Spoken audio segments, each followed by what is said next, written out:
A wise ruler should never allow offenses to go unpunished, for mercy to one is cruelty to all.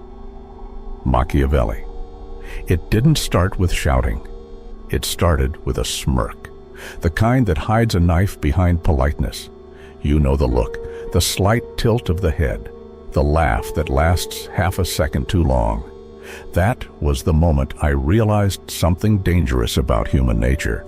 Most disrespect doesn't announce itself, it auditions you. It's not war, it's a test. A quiet probe asking, will you defend your name or let it erode? I remember that day vividly. A meeting room drenched in artificial light, the air thick with competition disguised as camaraderie. Someone made a joke at my expense. Everyone laughed. I laughed too, because that's what polite people do, right? I told myself, don't make a scene. Be the bigger person. But inside, something broke.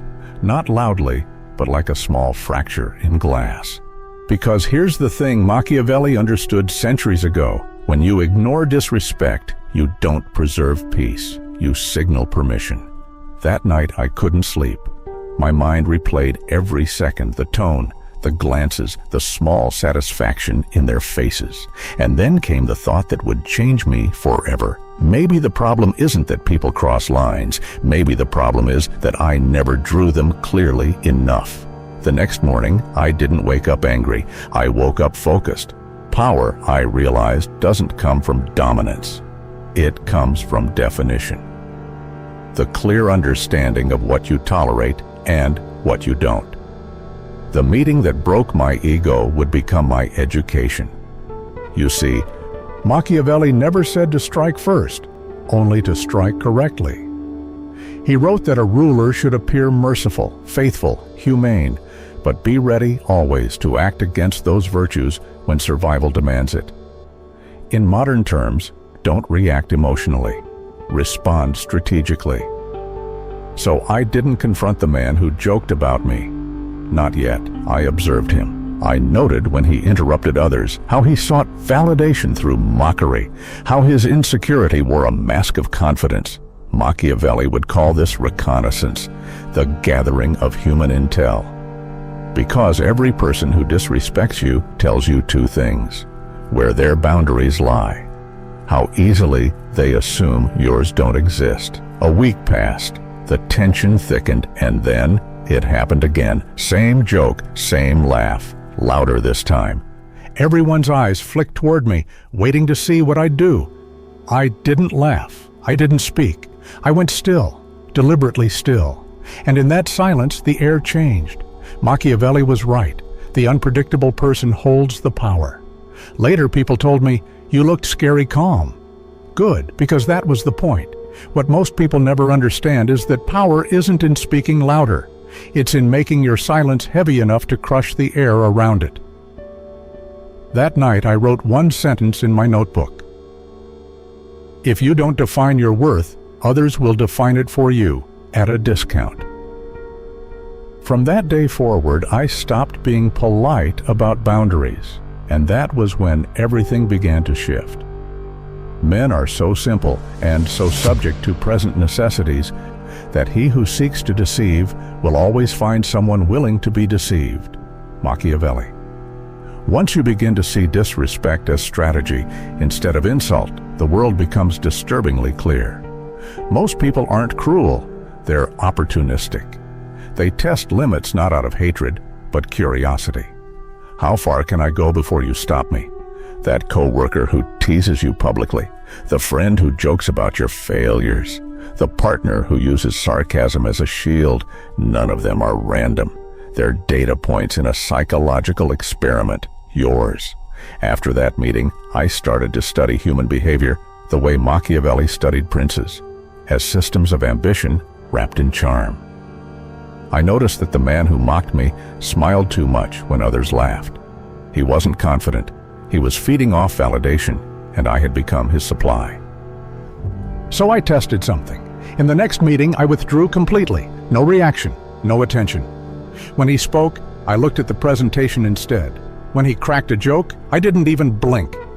Within minutes, I could see it. He grew restless, his tone shifted, his words stumbled. People like him need the oxygen of acknowledgement. When you remove it, they suffocate. It was Machiavellian in its simplicity. He wrote that those who depend on others for strength must never be allowed to feel secure. In other words, if someone feeds off your calm, your approval, your laughter, take it away, quietly. No drama, just absence. Days turned into weeks. My silence became a mirror that forced him to see his own insecurity. And here's what most people miss. Silence isn't weakness. It's psychological friction. It forces others to deal with themselves. But here's where the story darkens. While he began to shrink, others began to test me too. A joke here, a sarcastic comment there. People were watching to see if the new me was real or performative. And that's when I learned the hardest Machiavellian truth of all. Once you establish power, you must defend it relentlessly, even from the smallest challenges. So I responded differently this time. When a colleague made a harmless joke about me missing a deadline, I smiled faintly and said, "That's interesting. Do you say that to everyone who finishes ahead of you?" The room went quiet. The air froze. And the best part? I wasn't even angry. I was surgical. You see, retaliation doesn't have to be loud. It has to be precise. Like a blade slipped between the ribs of someone who thought you were still smiling. But Machiavelli warned about another danger, the hunger for validation. Once you start earning respect, the ego demands applause. That's when you risk becoming the tyrant you once despised. So I kept my victories private. My revenge wasn't to humiliate. It was to rewire perception. Weeks later, the same man who used to joke at my expense began asking for my input in meetings. Not because he liked me, but because he couldn't read me anymore. He didn't know where the line was. And that's the moment you know you've won, when people second-guess their tone before they speak your name. But then came the twist I didn't expect. The provocator. The kind of person who doesn't care about consequences. The one who thrives on chaos. He didn't test boundaries. He obliterated them for sport. And in him, I saw the perfect storm Machiavelli had warned about. It is better to be feared than loved if you cannot be both. But fear in the modern world doesn't come from threats. It comes from psychological exposure. And I was about to expose him completely. He who causes another to become powerful ruins himself. For that power has been brought into being either by craft or by force, and both are suspect to the one who has attained it, Machiavelli. He walked into every room like a gust of wind, loud, joking, restless. The kind of man who masks insecurity with volume. Everyone tolerated him because confronting him was exhausting. He didn't fight for dominance, he fought for attention. And I was his new challenge. He had seen how the others changed around me, how silence followed my name, how respect grew not from fear, but from calculation. And for men like him, control is an itch they can't ignore. He needed to break the pattern, to prove that my calm wasn't strength, just ego dressed as restraint. So he started small.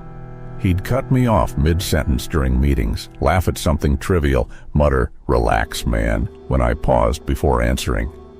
Harmless, right? That's what the crowd thought. But Machiavelli wrote that a prince must see danger in what others dismiss, because the small offenses left unpunished grow into threats that devour thrones. So I studied him, not with hatred, but with interest. Every insult was data.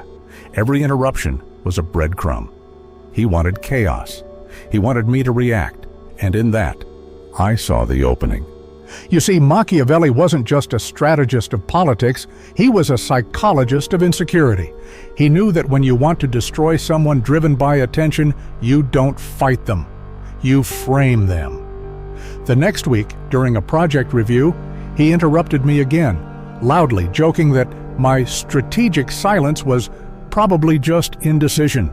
The room laughed nervously. I smiled slightly, turned my gaze toward him, and said, calmly, evenly, "That's an interesting assumption. Do you usually confuse restraint with weakness, or is this a new habit?" The silence that followed wasn't mine this time. It was his. Eyes turned toward him.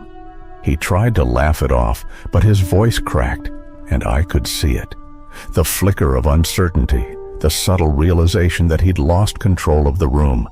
That's how you win wars without weapons. You let your enemy destroy himself with his own momentum. Every time he tried again, I used questions, not anger. Do you talk like this with your superiors too, or just your equals? I wonder what makes you so comfortable saying that out loud. Each one landed like a dart wrapped in velvet. He never saw the blood, but he felt the sting. Within days, the same colleagues who once laughed at his jokes began avoiding eye contact when he spoke. They sensed weakness, and in power dynamics, scent is everything. But something unexpected happened next. He didn't retreat. He escalated. When people lose public footing, they often seek private sabotage. Rumors started. Whispers about arrogance, manipulation, coldness. And for the first time since my transformation, I hesitated. Was I becoming what I hated? Had my control turned into cruelty? That's when I turned back to the prince. And there it was, the sentence I had missed all along. It is not titles that honor men, but men who honor titles. It hit me. I wasn't defending respect anymore. I was collecting it, turning it into armor, wearing it like proof that I couldn't be humiliated again. That's not power. That's fear disguised as discipline. The provocateur, in his own reckless way, had held up a mirror. I had built a fortress around my ego, not my peace. And Machiavelli would never advise a ruler to confuse walls for strength, because when you build too many, you start imprisoning yourself inside them. So I decided to play the long game, not revenge, but revelation. If he thrived on attention, I would give him what he wanted, but on my terms. At the next company gathering, I complimented him in front of everyone, sincerely, calmly. You bring a lot of energy into the room. It's good to have someone who keeps us awake. He smiled, thinking he'd won. But the crowd, they heard the subtext. Energy without direction is noise. His brand of chaos was exposed. No argument, no outburst, just quiet humiliation wrapped as kindness. That's when the tide turned. He stopped joking. He started watching. He became what he feared most, predictable. And I realized something chilling. I no longer needed to defend my power. It had begun to defend itself. But the final lesson was still ahead. The one Machiavelli saved for rulers who had already won their wars. What to do when victory threatens to make you human again. When you strike at a king, you must kill him. For a wound will only teach him how to survive. Adapted from Machiavelli's counsel to rulers. Power doesn't announce itself with thunder. It arrives quietly, in the shift of glances, in how rooms fall still when you speak. I could feel it. The provocateur had faded into silence. The others adjusted their tones, their laughter, their words. My presence had become a calculation. It should have felt like victory. It didn't. Because power, once obtained, whispers a question you can't unhear. Now that they respect you, do they still see you? The change was subtle at first. People stopped joking around me. Conversations that once flowed turned sterile, rehearsed. My authority had grown, but so had the distance. And that's when I understood what Machiavelli meant when he warned that fear preserves respect better than love. He wasn't glorifying fear, he was warning about its price. You see, when you become untouchable, you also become unreachable. I had taught everyone how to behave around me, but I had forgotten how to be human among them. Then came the night everything snapped. A company celebration. Drinks, laughter, music. The kind of night that blurs lines and loosens masks. I was standing near the balcony when he approached. The Provocator. Not loud this time, calm, almost somber. He said, "You know, you won. Everyone sees you differently now. But tell me something. Do you even like who you've become?" The words hit like a dagger, because in his tone there wasn't sarcasm, there was recognition. He was the fool who had once disrespected me, and yet at that moment he was the only one brave enough to tell me the truth. I stared at the city lights, thinking of all the silent wars I had fought, every calm retaliation, every calculated silence, every time I withheld warmth to maintain control, and I realized I hadn't defeated him. I had become him, refined and weaponized. Machiavelli once wrote, "A prince must learn how not to be good," but I had twisted it. I had learned how not to feel. And yet, feeling is what gives victory meaning. Without it, you're not powerful. You're hollow. A king on a throne built of distance. That night, as I left, I passed by a mirror in the hallway. The reflection looked regal. Sharp suit, steady eyes, expression unreadable, but the silence behind those eyes wasn't peace. It was control calcified into isolation, and that's when the true revelation hit me. Power is not about never being disrespected. It's about never being defined by it. For months, I had allowed their actions to shape my reactions, their disrespect to script my transformation. Yes, I had become stronger, but strength earned through reaction is still dependency in disguise. It means they still control the narrative. I wanted something deeper, sovereignty over my own emotional state. So I did something Machiavelli might not have advised, but I suspect he would have understood. I began to restore access selectively. Not because they deserved it, but because I was no longer threatened by it. The same people who once tested me found themselves facing a version of me they couldn't predict. Calm, confident, but no longer cold. You see, real dominance isn't silence or distance. It's freedom from reaction. It's when your self-worth no longer fluctuates with how others treat you. That was the shift, the inner pivot from strategy to sovereignty. Because Machiavelli's world was about rulers and subjects, but our battlefield is psychological. And in this war, victory isn't when others fear crossing you, it's when they can't touch your peace at all. A few weeks later, that same provocator left the company. Before he did, he sent me a message. "You taught me that silence can scream louder than words. I hope you learn it can also heal." I didn't reply, not out of disdain, but because for the first time I didn't need to. I had nothing left to prove. And that's when I understood the final Machiavellian paradox. The ultimate power move isn't to dominate, it's to transcend the game entirely.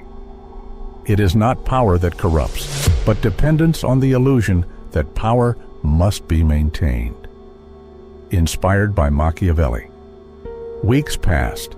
The provocator was gone, the noise faded, and for the first time in years, the air around me was still, not the cold stillness of control, but the kind that comes after a long storm finally breaks. In the quiet, I began to notice something I'd missed for years. People no longer walked on eggshells around me. They stood taller. Their voices regained warmth. They smiled differently, not out of fear, but recognition. And me? I felt lighter. Because I had stopped managing how others saw me and started managing how I saw them. See, the first version of me, the naive one, believed respect was earned through kindness. The second version, the Machiavellian one, believed it was earned through fear. But the final version understood this truth. Respect is maintained through consistency, not kindness, not cruelty, but congruence. When your words, tone, and actions align so tightly that people know exactly what to expect, even in your silence, you become untouchable, not because you scare them, but because you stabilize them. That's the hidden law Machiavelli hinted at, but rarely spelled out. Power rooted in chaos collapses the moment the crowd loses interest. Power rooted in principle, that endures. I used to think control meant being unreadable. Now I understand. Control is about being unshakable. Because here's the truth most people never face. You don't master disrespect by silencing others. You master it by silencing your need to respond. The man who once mocked me, the colleagues who tested me, they weren't enemies, they were teachers in disguise. They revealed the parts of me that were still insecure, still reactive, still tied to how the world viewed me. Every insult carved out a space where ego once lived. Every betrayal became an invitation to refine discipline. And every silence I held eventually taught me that the loudest presence in any room is the one that doesn't need to perform. Now, when someone tries to provoke me, I don't see a threat. I see a lesson, a mirror. Their behavior is information, nothing more. Machiavelli once said, "A wise man ought always to follow the paths beaten by great men, and imitate those who have been supreme, so that even if his ability does not equal theirs, it will at least smell of it." But the irony is that greatness isn't imitation, it's integration. You take the ruthlessness of power, the empathy of wisdom, and the calm of experience, and you fuse them into something unstoppable. That's not a persona, that's evolution. So let me tell you what I've learned. The final rule of answering disrespect: don't seek revenge. Seek elevation. Don't teach people how to treat you.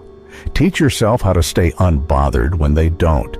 Don't try to change their behavior. Change the environment your energy allows. Because when you truly master your presence, you don't need to defend your value anymore. The world adjusts around you. You become the gravitational force in every room, not because you demand respect, but because you embody it. That is the real Machiavellian victory. Not domination, not manipulation, not revenge, but the quiet, steady realization that nothing anyone says can rewrite your self-worth. When someone crosses you now, you won't explode. You won't freeze. You'll simply smile, not out of arrogance, but understanding. Because you finally see what Machiavelli saw centuries ago. People test others not to destroy them, but to reveal who truly knows themselves. So the next time someone disrespects you, remember, you don't need to fight back. You don't need to prove anything. You just need to become the kind of person whose silence writes their reputation. Because the ultimate revenge is peace that can't be disturbed. And the loudest power you'll ever hold is the one that doesn't need to be shown. If this resonated with you, if you've ever been underestimated, mocked, or dismissed, you're exactly where you should be. This channel isn't for the naive. It's for those who've seen the games people play and have decided to play smarter. So hit subscribe. Join the community of minds who'd rather be feared for their silence than pitied for their softness. Because here, we don't chase validation. We master perception. We build empires, not out of anger, but understanding. Welcome to Ruthless Psychology.